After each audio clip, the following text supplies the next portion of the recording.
Hello friends, आज आप लोगों के लिए त्रिकोणमिति का महत्वपूर्ण सूत्र जो कि सवाल बनाने में इजी हो, इसके पहले आपको टोटल में फॉर्मूला याद करा देता हूँ। उसके बाद एक एक चैप्टर का पूरे सॉल्यूशन कर दूंगा। देखिए, आज मैं आप लोगों को इस वीडियो में क्लास 10th का समझाने वाला हूँ फॉर्मूला।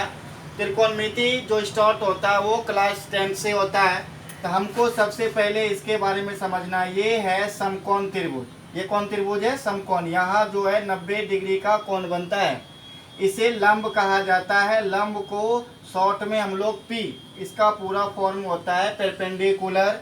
ये देखिए आधार, नीचे वाले को क्या कहते हैं? आधार कहते हैं। आधार को जो है इसे बे कहा जाता है। और देखिए ये कर्ण जो होती है सबसे बड़ी भुजा होती है। ये याद रखना है, कर्ण कभी बदलता नहीं है। कर्ण जो है सबसे बड़ी भुजा है, इसे एच से सूचित किया जाता है। जैसे कि आप जानते हैं त्रिकोणमितीय फलन कितने हैं, तो कोई पूछे तो त्रिकोणमितीय फलन 6 होते हैं। देखिए कौन सा है त्रिकोणमितीय फलन? एक है साइन थीटा। साइन थीटा का जो वैल्यू होता है वह होता है लंब बटे कर्ण, इसे कहा जाता है पी बटे एच। कॉस थीटा का फॉर्मूला होता है, देखिए आधार बटे कर्ण, इसे कहा जाता है बी बटे एच इंग्लिश में। टेन थीटा का फॉर्मूला होता है लंब बटे आधार, इसे कहा जाता है पी बटे बी।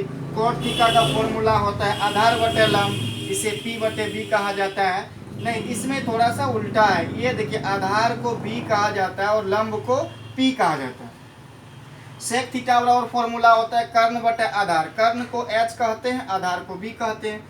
देखिए कोसेक थीटा का फॉर्मूला होता है कर्ण बटे लंब। कर्ण को एच और लंब को बी। शॉर्ट में याद रखना है कोसेक थीटा बराबर एच बाय पी होता है। और देखिए थोड़ा सा यदि कर्ण बराबर आ जाए तो कर्ण बराबर फॉर्मूला हमें याद रखना है अंडर रूट लंब स्क्वायर जोड़ आधार स्क्वायर। क्या फॉर्मूला होता है बोलिए तो एक बार। कर्ण बराबर फॉर्मूला होता है अंडर रूट लंब स्क्वायर जोड़ आधार स्क्वायर, और लंब बराबर फॉर्मूला होता है अंडर रूट कर्ण स्क्वायर माइनस आधार स्क्वायर। आधार बराबर फॉर्मूला कहेगा अंडर रूट कर्ण स्क्वायर माइनस लंब स्क्वायर। ये फॉर्मूला बहुत ही इंपॉर्टेंट है। उसके बाद देखिए शॉर्ट में यदि एच बराबर पूछा जाए, एच बराबर फॉर्मूला होता है under root P square plus B square. यदि बी बराबर फॉर्मूला, बी मतलब हो गया आधार, बी मतलब क्या हो गया आधार। आधार बराबर फॉर्मूला पूछा जाएगा तो अंडर रूट कर्ण स्क्वायर माइनस लंब स्क्वायर।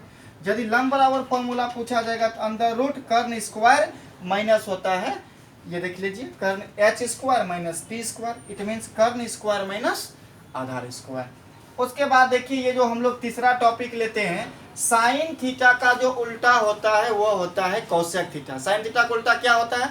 कोसेक थीटा होता है। इसीलिए हम लोगों को ऐसे याद रखना है कि sine theta into cosec theta बराबर 1 होता है। फिर से देख लीजिए, sine theta into cosec theta बराबर क्या होता है? 1 होता है। साइन थीटा बराबर फॉर्मूला हो गया 1 बटे कोसेक थीटा। कोसेक थीटा का फॉर्मूला हो गया 1 बाय साइन थीटा। यह देखिए ऐसे समझना कि ये जो गुना है ना उस साइड जाने के बाद भाग में बदल जाता है। फिर देखिए यहाँ जो है cosec theta into sec theta बराबर 1, ये याद रखना जरूरी है। कोसेक का उल्टा क्या होता है? कॉस का उल्टा क्या होता है? कॉस का उल्टा देखिए सेक होता है, तो cos theta into sec theta 1 हो गया। सेक थीटा बराबर 1 बाय कॉस थीटा हो गया। सेक थीटा बराबर पूछेंगे तो 1 बाय कॉस, कॉस थीटा कहेंगे तो 1 बाय सेक। और देखिए दूसरा होता है टेन का रिलेशन होता है कॉट से। Tan theta into cot theta बराबर 1 होता है। टेन थीटा बराबर 1 बटे कॉट थीटा। कॉट थीटा बराबर क्या होता है? 1 बाय 10 होता है। एक अदर भी फॉर्मूला होता है, इसे भी याद रखिएगा, सिद्ध करने में कभी कभी ये जरूरत आता है।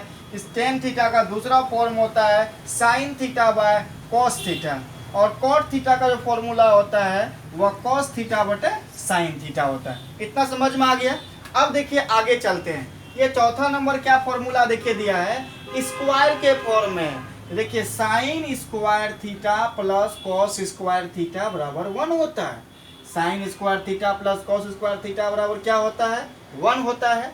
यह देखिए प्लस है, उधर जाके क्या हो जाएगा? माइनस। यदि आपको पूछेंगे साइन स्क्वायर थीटा बराबर फॉर्मूला तो क्या हो जाएगा? 1 minus cos square theta. Cos square theta है बराबर फॉर्मूला हो गया तो 1 माइनस क्या हो गया? Sine square theta. अगला देखिए क्वेश्चन है sec square theta minus tan square theta बराबर 1 होता है। ये आपका माइनस है, उधर जाके क्या हो जाएगा, प्लस हो जाएगा। तो सेक स्क्वायर थीटा बराबर फॉर्मूला हो गया 1 प्लस टेन स्क्वायर थीटा। यदि टेन स्क्वायर थीटा वाला फॉर्मूला पूछेंगे सेक स्क्वायर थीटा माइनस 1 हो गया। उसके बाद देखिए नेक्स्ट जो है ना cosec square theta minus cot square theta बराबर 1 होता है। देखिए ये माइनस है, उधर जाके क्या हो गया, प्लस। कोसेक स्क्वायर बराबर थीटा पूछेंगे 1 प्लस कॉट स्क्वायर थीटा हो गया। यदि कॉट स्क्वायर थीटा पूछेंगे तो कोसेक स्क्वायर थीटा माइनस 1। अब देखिए एक दूसरा फॉर्मूला हो गया। अब देखिए साइन का जो है अदर फॉर्म ही हम लोग पढ़ने वाले हैं। ये जो है बदलता है, ये क्या होता है, ऐसे मान बदलता है। यदि आप साइन 90 माइनस थीटा करो या कॉस 90 माइनस थीटा करो, ये चेंज होता है। देखो साइन 90 डिग्री माइनस थीटा बराबर फॉर्मूला होता है कॉस थीटा, यानी कि साइन 90 माइनस यहाँ ए आ जाएगा तो यहाँ थीटा में भी ए आ जाएगा। यदि यहाँ जे मान लीजिए कि यहाँ एक्स आ गया तो यहाँ भी क्या आ जाएगा, एक्स आ जाएगा। यहाँ जितना रहेगा थीटा में, यदि साइन 90 माइनस थीटा है तो उधर जाके क्या हो जाएगा, cos theta. Sine 90 minus X है तो उधर जाके क्या हो जाएगा, cos X. Cos 90 minus theta is equal to होता है साइन थीटा। देखिए tan 90 minus theta is equal to cot theta होता है। Cot 90 minus theta is equal to tan theta होता है। Sec 90 minus theta is equal to cosec theta होता है। Cosec 90 minus theta is equal to sec theta. ये formula आपको 1 number देगा। Objective में क्वेश्चन पूछा जाता है, ऐसे पूछेगा टेन 90 डिग्री माइनस ए। देखिए अभी थीटा वाला था तो कॉट थीटा आता है, लेकिन यहाँ क्या आ गया ए, इसीलिए क्या हो जाएगा आंसर कॉट ये हो जाएगा। ऐसा आप लोगों को ऑब्जेक्टिव में पूछेगा। अब देखिए हम लोग कुछ मान याद रखते हैं। साइन 0 डिग्री का मान 0 होता है। साइन 30 डिग्री का मान 1/2। इसे 2-4 बार आप लोग कॉपी में जरूर लिख लें, क्योंकि यह मान 1 नंबर आपको ऑब्जेक्टिव देगा। साइन 45 डिग्री इसका वैल्यू होता है 1/√2। साइन 60 इसका होता है √3/2। साइन 90 डिग्री इसका मान 1 होता है। इसके बाद देखिए साइन का जो उल्टा होता है ना वो कोसेक होता है। कोसेक 0 इसका वैल्यू होता है अपरिभाषित। इसको क्या कहा जाता है, अपरिभाषित कहा जाता है, अपरिभाषित। अब देखिए कोसेक 30 का मान 2 होता है। कोसेक 45 √2 होता है।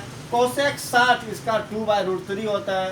कोसेक 90 इसका वैल्यू 1 होता है। अब चलते हैं हम लोग आगे, यहाँ कॉस में चलते हैं। देखिए कॉस 0 का वैल्यू 1 होता है, याद रखना है छोटू, कॉस 0 का मान 1 होता है। बोलू ऐसे आपको ध्यान में रखना होगा कि कॉस 30 डिग्री का वैल्यू जो होता है सर वो √3/2 होता है। कॉस 45 1/√2। कॉस 60 इसका वैल्यू 1/2 होता है। कॉस 90 इसका वैल्यू कितना होता है, 0। अब देखिए कॉस का उल्टा सेक पढ़ाया, देखिए सेक 0 का वैल्यू 1 होता है। और देखिए सेक 30 2/√3। सेक 45 √2। सेक 60 का वैल्यू जो होता है 2 होता है। और सेक 90 का वैल्यू वो परिभाषित होता है। अब देखिए इसमें हम लोग चलते हैं 10 के बारे में। किसके बारे में चलते हैं, 10। जैसे देखिए 10 0 का वैल्यू वह कितना होता है, 0 होता है। 10 30 डिग्री 30 यानी कि 10 30 डिग्री को रेट क्या कहा जाता है, इसका वैल्यू जो होता है 1/√3। 10 45 का वैल्यू 1 होता है। 10 60 का वैल्यू √3 होता है। 10 90 का वैल्यू अपरिभाषित होता है। अब देखिए कॉट में चलते हैं। कॉट 0 का वैल्यू अपरिभाषित होता है। कॉट जो है 30 का वैल्यू √3 होता है। कॉट 45 का वैल्यू 1 होता है। कॉट 60 का वैल्यू √3 होता है। कॉट 90 का वैल्यू 0 होता है। इसे जो है आप लोगों को 2-4 बार फॉर्मूला लिख लेना है। आप लोग स्क्रीनशॉट भी लेना चाहते हैं तो ले सकते हैं, ले लीजिए स्क्रीनशॉट, कोई दिक्कत नहीं है। आपको पहले समझ में पूरा फॉर्मूला आना चाहिए। इसे आप 2-4 बार जाके घर में लिखिए, समझिए। मैं एक एक करके, जैसे कि 10वां का ये जो ट्रिग्नोमेट्री है 8.1 कल मैं दूसरा वीडियो में डालूंगा। यदि आपको समझ में आता है तो एक बार ज़रूर लाइक और शेयर करें। धन्यवाद।